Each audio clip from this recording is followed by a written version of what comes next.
अस्सलाम वालेकुम नाज़रीन, मेरा नाम गुलाम मुर्तज़ा, आपको खुशामदीद कहते हैं आज के प्रोग्राम न्यूज़ प्लस में। चंद रोज़ पहले हमने प्रोग्राम किया और जो स्कूल्स बंद है, कॉलेजेस बंद है, यूनिवर्सिटीज़ बंद है, उसके ऊपर हमने गुफ्तगू की, तफसीली गुफ्तगू की, उनके मुमकिन SOPs पर गुफ्तगू की। गुज़श्ता रोज़ भी हमने प्रोग्राम किया, हमारे साथ सूबाई वज़ीर हायर एजुकेशन वो हमारे साथ थे। उन्होंने कुछ हमें बताया कि मीटिंग्स में क्या क्या बातें हुई। तो आज इस्लामाबाद में प्रेस कॉन्फ्रेंस की वफाकी वज़ीर तालीम शफ़क़त महमूद साहब ने, और उन्होंने मुल्क भर में कोरोना की सूरत हाल में तालीम का उन्होंने कहा कि बड़ा नुकसान हुआ है, और हमने जो इजलास किए हैं उसमें स्कूल खोलने समेत मुतादिद अमूर ज़ेरे गौर आए। और अब उन्होंने ये ऐलान कर दिया है कि मुल्क भर के तालीमी इदारे मशरूत तौर पर 15 सितंबर से खोलने का फ़ैसला किया गया है। अगस्त के पहले और तीसरे हफ्ते फैसले पर नज़रसानी करेंगे और सितंबर के पहले हफ्ते में दोबारा सेहत के इंडिकेटर्स को मद्देनज़र रखा जाएगा। इस बुनियाद पर मशरूत का लफ्ज़ में इस्तेमाल कर रहा हूँ। और मामलात अगर ठीक हो जाते हैं तो फिर 15 सितंबर से तालीमी इदारे खोल दिए जाएंगे।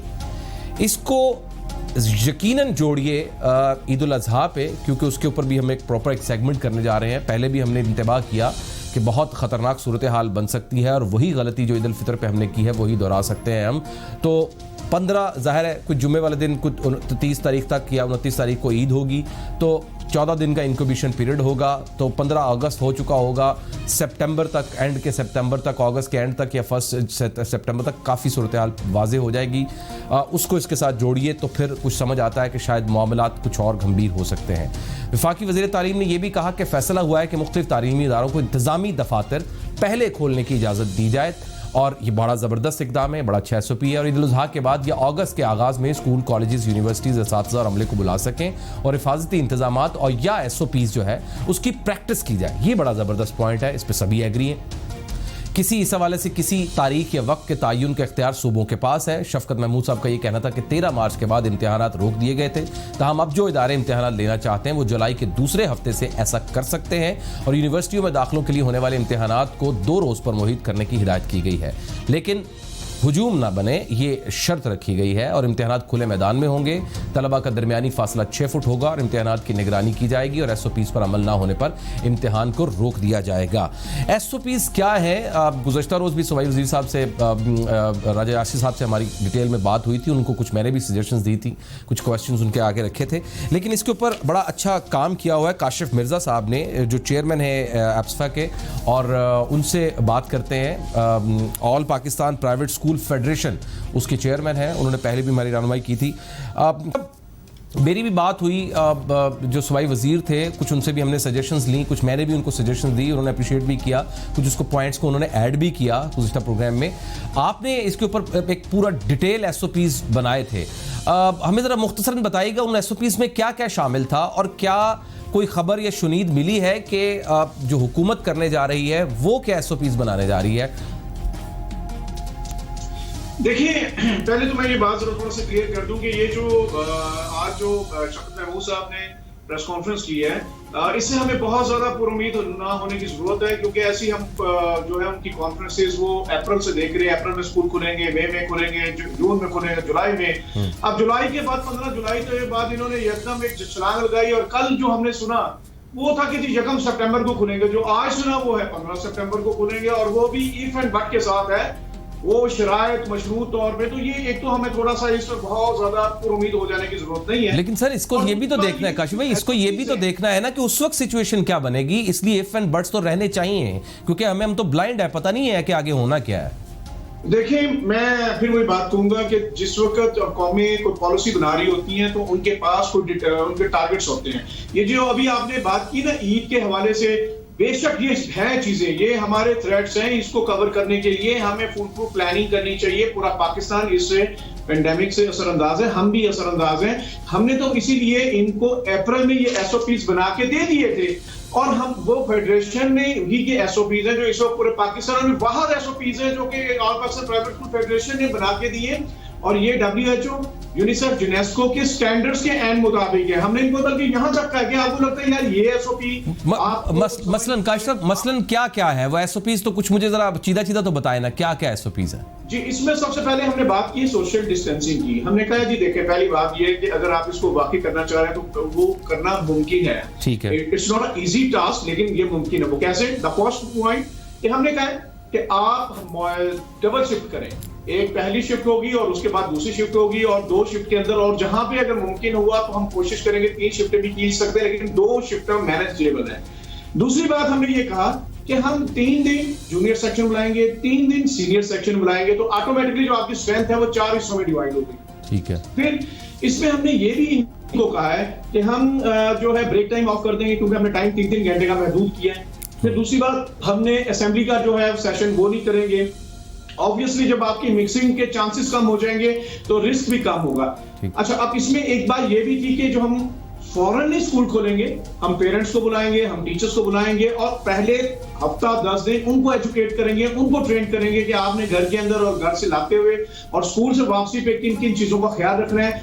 अच्छा, जब ये ट्रेनिंग हो चुकी होगी, पूरी दुनिया में इसी तरह हुई थी, लेकिन यहाँ चूंकि अदारे बंद थे तो ये हो नहीं सकी। अब जब ये हम कर चुके होंगे और फिर हमारे बच्चों को भी हम उन चीजों की जो प्रैक्टिस करा चुके होंगे, फिर हम क्लासेस को लेके चलेंगे। और फिर इसमें क्लासेस में भी मैं आपको ये बताऊं, हमने बड़ा इसमें क्लियर किया कि जो सैनिटाइज है पूरी बिल्डिंग को करेंगे, हम सैनिटाइजर बच्चों को भी देंगे, लेकिन जो बच्चे अफोर्ड नहीं कर सकते होंगे, हमने फेडरेशन लेवल पे इस बात का भी ख्याल रखा है कि बहुत से बच्चे ऐसे होंगे जो कि अफोर्ड ना कर सकते हो, हम उनको मास्क भी देंगे।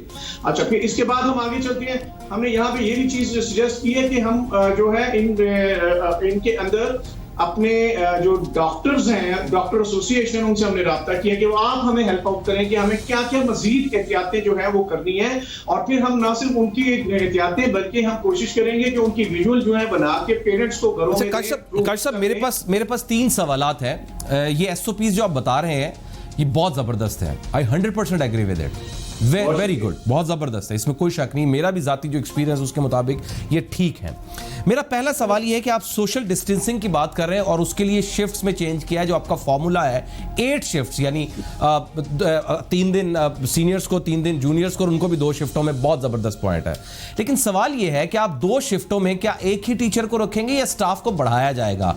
ये जरा मुख्तसर जवाब दीजिए। फिर मेरे पास 2 और सवाल है इसी से जुड़े, उसका क्या है, उसके लिए सजेशन। देखिए, बात पता है क्या, ये है आपकी स्कूल मैनेजमेंट का फेयर है कि उसके पास नंबर ऑफ टीचर्स कितने हैं। नंबर ऑफ टीचर्स के साथ ऑब्वियसली उसके जो आवर्स होते हैं उसके बेस के ऊपर, अगर आवर्स हमारे उतने ही हैं तो ऑब्वियसली उनको ही आप 3-3 घंटों की शिफ्टों में डिवाइड करेंगे। तो वो एक मैकेनिज्म जो है वो डिजाइन किया जा सकता है, और उसके अंदर हर स्कूल को अकॉर्डिंगली देखना पड़ेगा, क्योंकि हो सकता है कुछ स्कूल ऐसे हैं जिनके पास नंबर ऑफ स्कूल टीचर ज्यादा है, तो उसकी अलॉटमेंट करना आसान होगी। तो ये तो इंडिविजुअल केसेस में है। यस, आपके पास जो आवर्स हैं स्टडी वो वही है 6 से 7 घंटे, तो आपने उसी टाइम को 2 हिस्सों में डिवाइड किया है। तो इसका मतलब है टीचर पे कोई इससे एडिशनल बर्डन नहीं है। हाँ, ये जरूर है कि उसको ज्यादा एफर्ट करनी पड़ेगी, क्योंकि वही लेक्चर टाइम करेंगे।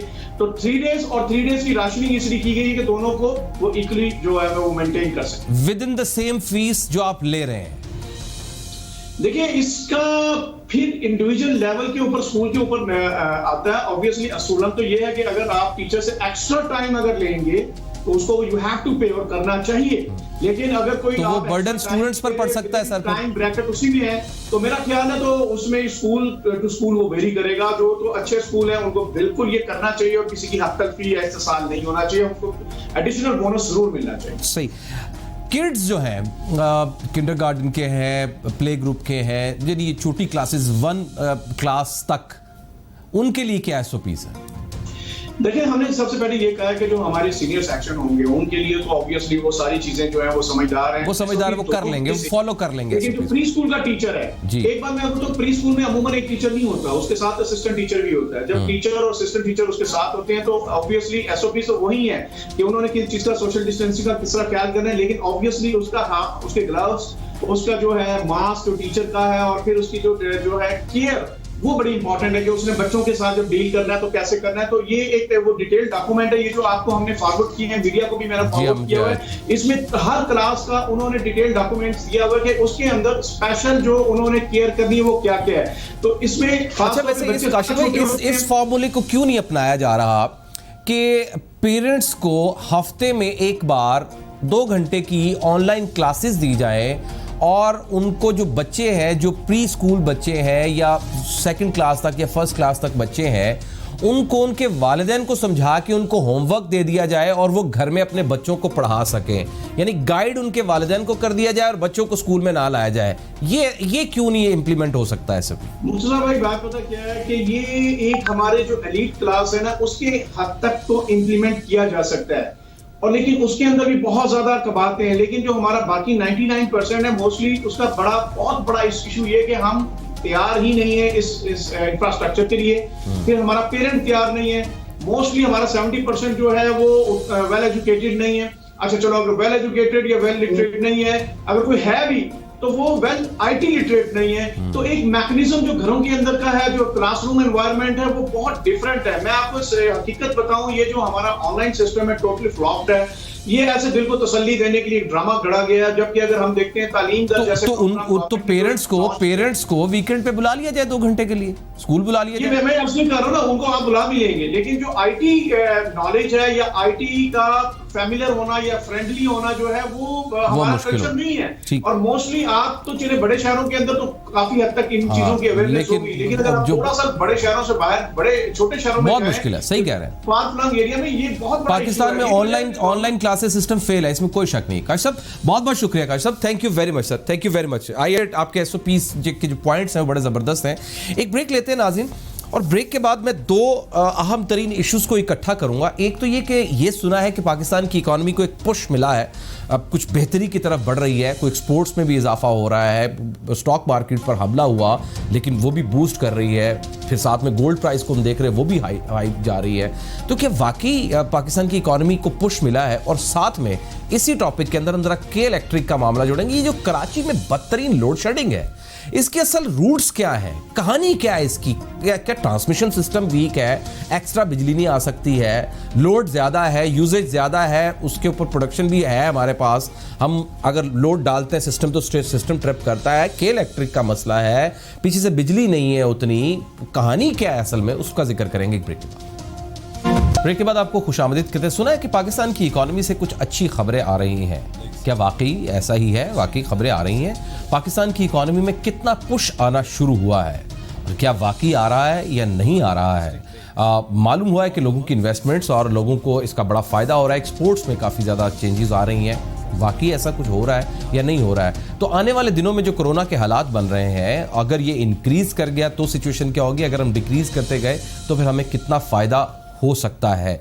साथ ही साथ ज़रा हम के इलेक्ट्रिक का जिक्र करेंगे। कराची के वासियों को जो शदीद और बदतरीन लोड शेडिंग का सामना रहता है, उसमें के इलेक्ट्रिक का किरदार क्या है, असल कहानी क्या है? ट्रांसमिशन सिस्टम का मामला है कि वो लोड बर्दाश्त नहीं कर पाता है, यूजेज बहुत ज़्यादा है, या बिजली जो है वो उतनी रिक्वायर्ड उनको मुहैया नहीं हो पाती है, या प्रोडक्शन इतनी नहीं है जितनी के कराची को रिक्वायर्ड है। असल कहानी है क्या है? गो के कैसी एक मुनाफा बख्श इदारा चलता चला जा रहा है, अगर मुनाफा बख्श है तो बिजली तो मिल नहीं रही है और लोग दुआइयाँ भी दे रहे हैं महंगे बिल्स की, तो असल इसकी रूट्स क्या है? तो आइए इसके लिए बात करते हैं। डॉक्टर फ़ारूक सलीम साहब मेरे मौजूद है, माहिर मुआशर इक़्तिसादी उमूर। डॉक्टर साहब, बहुत बहुत शुक्रिया सर आपके वक्त का, हमेशा आप हमारे लिए वक्त निकालते हैं, हमारी रहनुमाई करते हैं, बड़े मशकूर हैं सर हम आपके। सुना है पाकिस्तान की इकॉनमी से अच्छी कोई खबरें आई हैं, क्या वाकई ऐसा कुछ है सर? वाकई कुछ पुश मिला है पाकिस्तान की इकॉनमी को? आप दुरुस्त कह रहे हैं, 2 या 4 खबरें बहुत अच्छी आ रही हैं। एक स्टॉक एक्सचेंज के हवाले से बड़ी अच्छी खबर है कि पिछले कई दिनों से वो चढ़ता चला जा रहा है। इसका मतलब ये है कि जो इन्वेस्टर्स हैं शायद उनको नज़र आ रहा है कि हम कोरोना से निकल रहे हैं और कुछ बेहतरी सामने आ रही है। एक कंपनी है जो गोश्त एक्सपोर्ट करती है, उसकी सब्सक्रिप्शन जो है वो ओवर सब्सक्राइब हुआ है, कोई 100 करोड़ से ज़्यादा उन्होंने इकट्ठा किया है। तो ये खबरें 2 या 3 ऐसी हैं जो हम इनको पॉजिटिव कह सकते हैं। अगर आप बड़ी पिक्चर देखें तो एटलीस्ट 3 चीज़ें ऐसी हुई हैं हमारी मईशत के अंदर जो हमारी तारीख में नहीं हुई, तारीखी रिकॉर्ड तोड़ दिए हैं उन्होंने। एक तो कर्जाजात के हवाले से पिछले 22 से 23 महीने में जितनी तेज़ी से हमारे कर्जाजात बढ़ रहे हैं, ये शायद हमारी तारीख में कभी इतनी तेज़ी से नहीं बढ़े थे। तो यहाँ पे एक नया रिकॉर्ड हम कायम कर रहे हैं। दूसरा, जीडीपी जो गिरावट आई है, जो डिक्लाइन आया है, जो नेगेटिव गई है, वो मुझे याद है कि 68 साल पहले 1952 में मैंने जब ग्राफ देखा था, तो 1952 का ग्राफ जब देखा था तो उसमें हमारी मईशत जो है वो जीडीपी नेगेटिव गई थी। और अब आप अंदाज़ा कर लीजिए कि 68 सालों के बाद ये पहली मर्तबा है कि नेगेटिव गए हैं, तो एक वहाँ पे नया रिकॉर्ड बना है। तीसरा रिकॉर्ड बनने चला है बजटरी खसारे का। पाकिस्तान की तारीख में मेरा तखमीना ये है कि साल 4000 अरब रुपए का बजटरी खसारा होगा, यानी कि हुकूमत की आमदन और हुकूमत के अखराजात का जो डिफरेंस बनता है, ये खसारा पाकिस्तान की तारीख का बुलंद तरीन खसारा होगा। तो इक्का दुक्का अच्छी खबरें ज़रूर हैं, लेकिन ओवरऑल मईशत जो है, जो बिग पिक्चर जिसको कहते हैं, वो मुतहर साहब सही डायरेक्शन में नहीं जा रही। ऑलराइट डॉक्टर साहब, ज़रा ये जो कराची में लोड शेडिंग का मामला है, ये तो हर साल ही हम गर्मियों में यही देखते हैं, इसी तरह दुहाइयाँ देते लोग होते हैं, इसी तरह परेशानियां हैं और कई मतलब दिहाइयों से हम ये सुन रहे हैं। इसकी असल कहानी क्या है, क्या मसला क्या है यहाँ? आपने कहानी का लफ्ज़ इस्तेमाल किया, मैं कहानी मुख्तसरन आपको बता दूं। कहानी है ये कराची इलेक्ट्रिक सप्लाई की, और कहानी है 2005 में जब हमने इसको प्राइवेटाइज किया, और आज दुनिया भर में इस प्राइवेटाइजेशन को एज अ केस स्टडी किया जा रहा है कि कैसे प्राइवेटाइजेशन नहीं होनी चाहिए। यानी कि हमने इतनी सारी गलतियां की हैं इस प्राइवेटाइजेशन में। पहली गलती तो ये हुई कि हमें बताया ये जा रहा था कि बहुत बड़ा बोझ है कराची इलेक्ट्रिक सप्लाई कंपनी हमारे कौमी खजाने के ऊपर, इसलिए इसको प्राइवेटाइज कर देना बेहतर है। हम प्राइवेटाइजेशन से पहले 2005 से पहले आप रिकॉर्ड निकाल के देख लीजिए, हम 9 अरब रुपए की सब्सिडी दिया करते थे कराची इलेक्ट्रिक सप्लाई कंपनी को, और 2005 का पूरा रिकॉर्ड निकाल लें, किसी साल 25 अरब, किसी साल 45 अरब। इस साल के बजट में हमने 25 अरब की सब्सिडी कराची इलेक्ट्रिक के लिए मुख्तस की है। पिछले 15 सालों में जब से ये प्राइवेटाइज हुआ है, कोई 400 अरब रुपए की सब्सिडी हम इस कंपनी को दे चुके हैं। इसकी कहानी जो 2009 के बाद वाली है, जब जरदारी साहब ने ये मान लिया कि ये कंपनी जो है अबराज कैपिटल, जिसके चीफ आरिफ नकवी साहब जो हैं, वो उनके ऊपर बहुत बड़ा मुकदमा चल रहा है बरतानिया में, उनकी कंपनी बैंकरप्ट हो चुकी है। जरदारी साहब की हुकूमत के दौरान के इलेक्ट्रिक के शेयर जो हैं वो अबराज कैपिटल को बेच दिए गए थे, और उस वक्त हम ये सोचते थे कि अबराज कैपिटल का काम तो माल बनाने पे है, उनका तजुर्बा कोई बिजली की कंपनी चलाने का तो है ही नहीं, उन्होंने कभी बिजली की कंपनी नहीं चलाई। तो उस दिन से आज तक जो अव्वलीन तरजीह है, जो ऑब्जेक्टिव है पूरी कंपनी का, वो रहा है माल बनाना।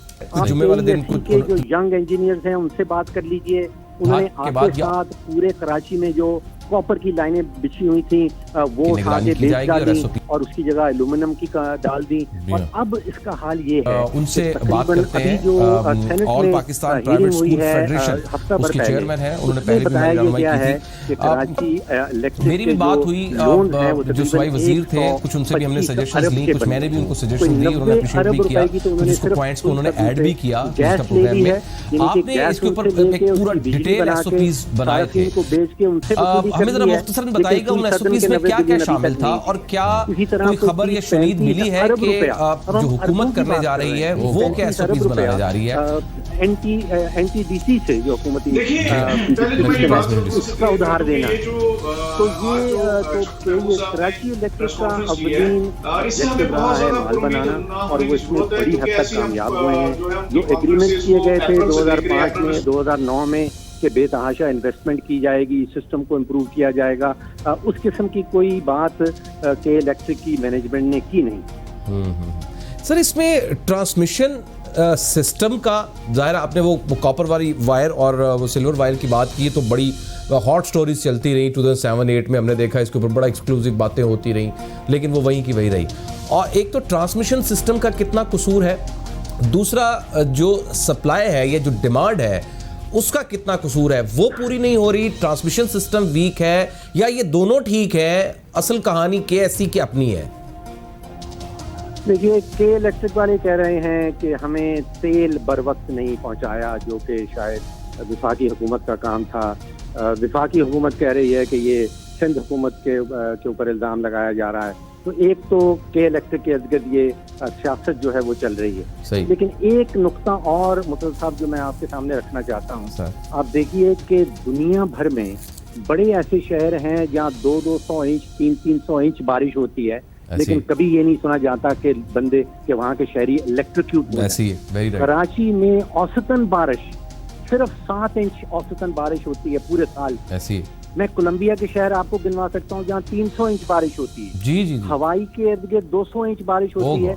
कभी ये नहीं सुना जाता कि कोई जान जाया हो गई, इलेक्ट्रोक्यूट हो गई। और हमारे यहाँ कराची में पहली बारिश की बूंद गिरती है और फिर दर्जनों लोग जो हैं वो इलेक्ट्रोक्यूट होना शुरू हो जाते हैं। तो यहाँ पे तो जानें जाया हो रही हैं।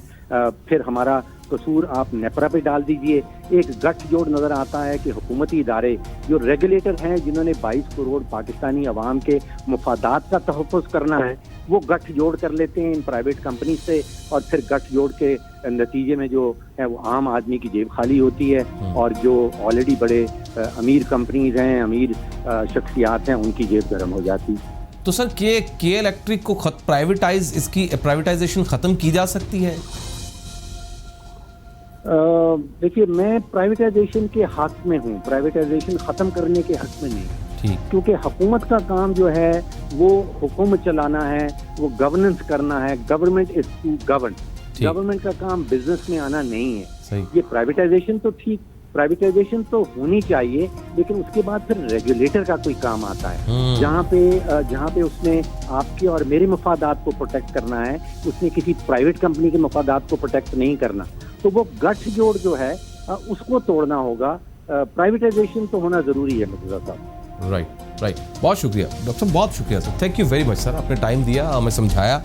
तो ये कहानी बहुत कुछ पेचीदा भी है, कुछ इसमें गठजोड़ के मामलात भी हैं। मैं चाहूँगा कि किसी दिन इसके ऊपर एक डिटेल प्रोग्राम करूँ और इसके सारे स्टेक होल्डर्स की भी बात करूँ, और जो इसको रिपोर्ट करते रहे हैं, कई दिहाइयों से KSE को रिपोर्ट कर रहे हैं, 2005 से जब से ये प्राइवेटाइज हुआ, तो इसके ऊपर ज़रा डिटेल में बात करें। बहरहाल एक ब्रेक लेते हैं और ब्रेक के बाद मैं आज की तारीख का सबसे अहम मौजू छेड़ने वाला हूँ। गो कि इसके ऊपर पहले भी मैंने बात की, डिटेल में बात की, लेकिन आज चूँकि प्राइम मिनिस्टर साहब ने खुद कह दिया हुआ है, खुद उन्होंने इल्तिजा भी की है, खुद रिक्वेस्ट की है आवाम से, ईद उल अज़हा आने वाली है, कुर्बानी के जानवर ख़रीदने हैं, मंडियाँ लगनी हैं, कराची में लग चुकी हैं, मज़ीद लगने वाली हैं, लगनी है नहीं लगनी है, SOPs हैं, फॉलो होंगे नहीं होंगे, क्या होगा, मैं बड़ी डिटेल में आपको समझाऊंगा, क्योंकि ये एक लर्जा तारी है।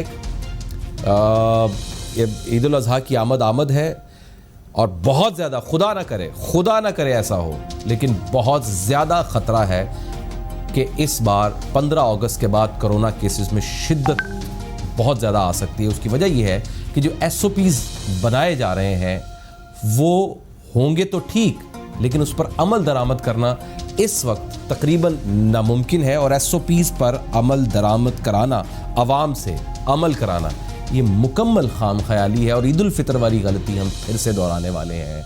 एक ब्रेक के बाद इस पर डिटेल में बात करते हैं। ब्रेक के बाद आपको खुशामदीद कहते हैं। वज़ीर आज़म पाकिस्तान इमरान खान साहब ने कौम के नाम अपना एक खास पैगाम, उन्होंने कहा है कि ईद उल अज़हा आने वाली है। मैं सबसे अपील करता हूँ कि वो ना करें जो ईद उल अज़हा के मौके पर किया। ईद उल अज़हा की आमद के पेश नज़र वज़ीर आज़म ने खुसूसी ये पैगाम दिया है, एहतियातों का हवाला दिया उन्होंने कि ईद पर वो ना करें जो पिछली ईद पर किया है। पिछली ईद पर हमने लापरवाही का मुजाहरा किया है, इस बात का ख्याल नहीं किया कि यह वायरस एक जगह लोगों के जमा होने से ज़्यादा तेज़ी से फैलता है। चूँकि हमने लापरवाही की, इसलिए ईद के मौके पर बहुत तेज़ी से वायरस फैला और नतीजतन हमारे अस्पतालों और फ्रंट लाइन वर्कर्स पर दबाव आया और बदकिस्मती से अमवात में इजाफा हुआ और वायरस अपने उरूज पर पहुँचा। क्या कहा उन्होंने, ज़रा वो मुलाहिजा कर लीजिए।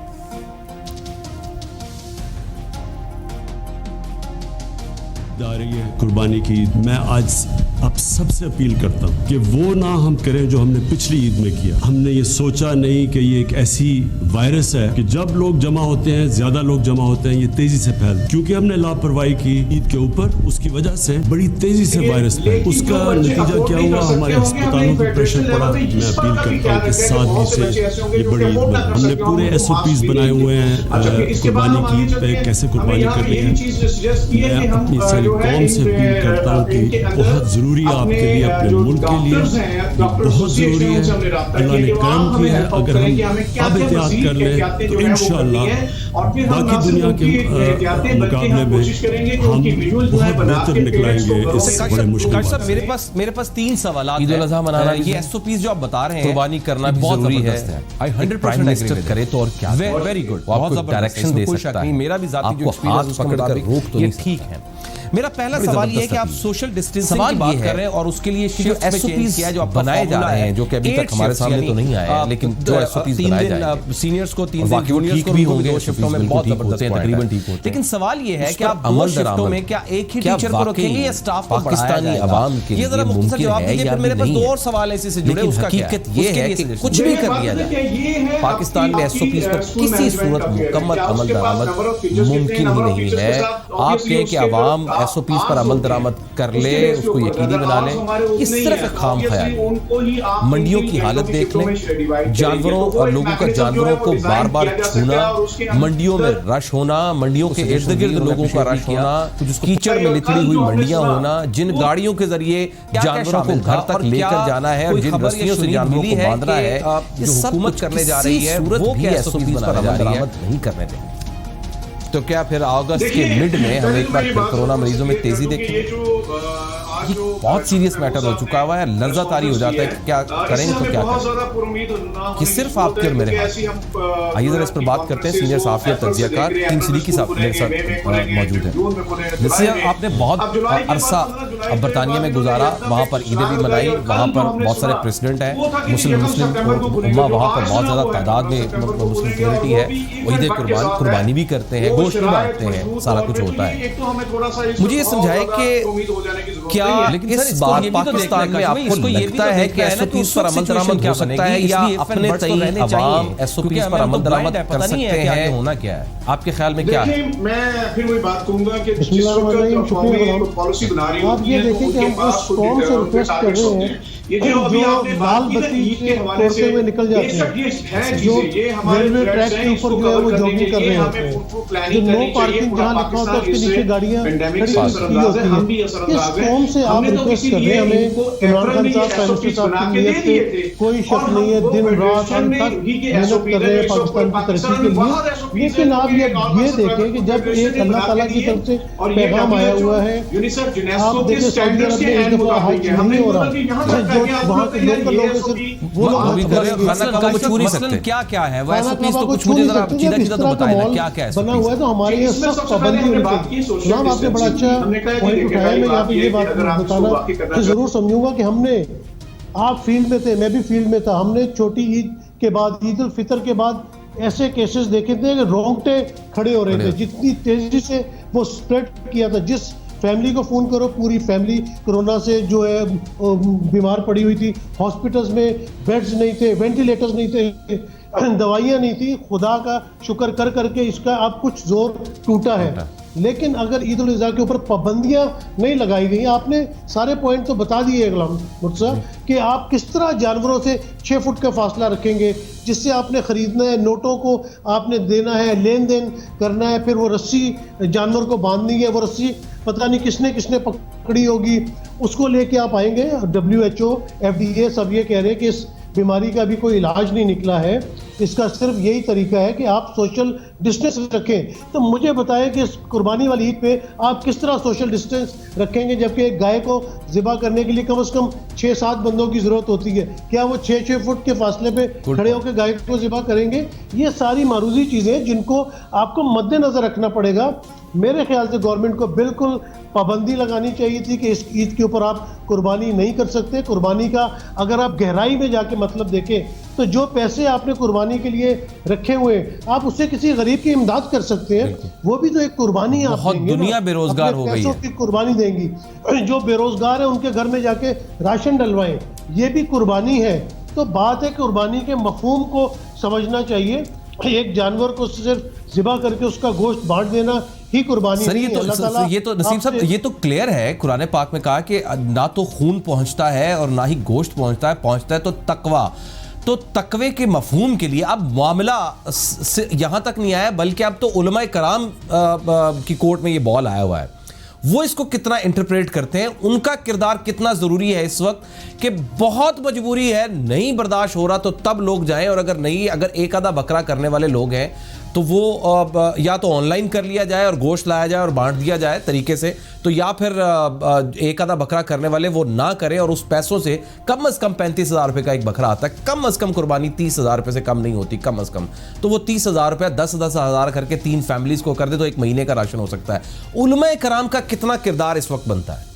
गुलाम मुर्तज़ा, उलमा कराम का हमेशा से किरदार पाकिस्तान में बहुत अच्छा रहा है। आपने देखा कि जब मस्जिदों के लिए भी SOPs तय हो रहे थे तो उन्होंने गवर्नमेंट के साथ बहुत ज़्यादा कोऑपरेट किया। सदर मुमलिकत के साथ उन्होंने सिटिंग्स की और मस्जिदों में मैंने देखा कि उन्होंने फासला रखने की भी कोशिश की और बिल्कुल SOPs पे अमल किया। लेकिन भाई बात यहाँ पे है, 22 करोड़ आवाम है, किसको समझाएंगे? जिसने एक ऊँट ला के गली में बांधना है उसको कोई कोरोना की फिक्र नहीं है।